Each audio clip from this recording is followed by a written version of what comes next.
मित्र हो नमस्कार। महाराष्ट्रासह अन्य देशाचंही अतोनात नुकसान करून गेलेला कोरोना आता पुन्हा परत आलेला आहे। बघा, योग्य वेळी योग्य काळजी नाही घेतली तर हा कोरोना किती घातक किती विनाशक ठरतो हे आपण मागच्या 2-3 लाटांमध्ये पाहिलं।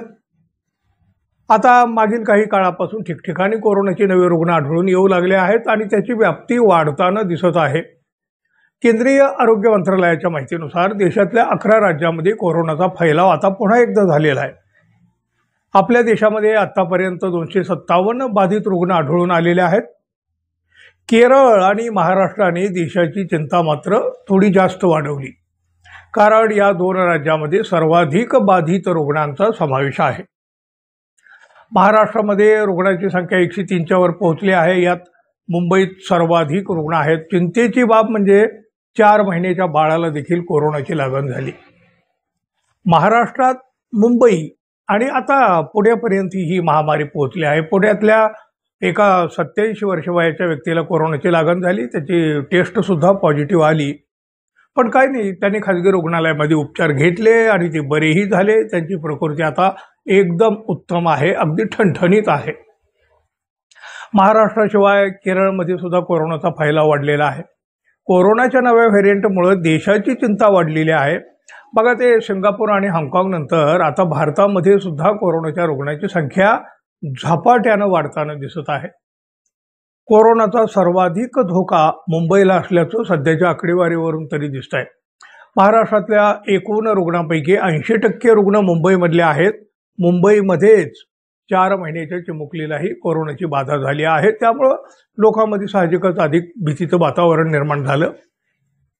अशा परिस्थितीमध्ये घाबरून जाण्यापेक्षा शासनाच्या मार्गदर्शक तत्वानुसार काळजी घेण्याची अधिक गरज आहे आणि ती गरज आपण पूर्ण केली पाहिजे। ती काळजी आपण आजपासूनच नव्हे, आत्तापासूनच घ्यायला हवी।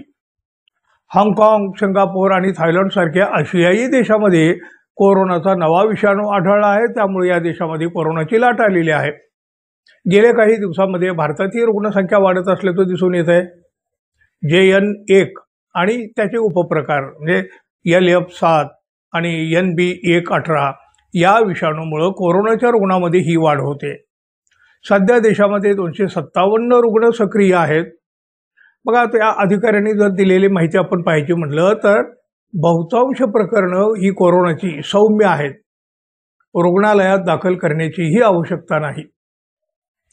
केरळमध्ये 69 रुग्ण आहेत। महाराष्ट्र आणि तामिळनाडू या 2 राज्यांमध्येही कोरोना रुग्णांची संख्या इतरांच्या तुलनेमध्ये जास्त आहे।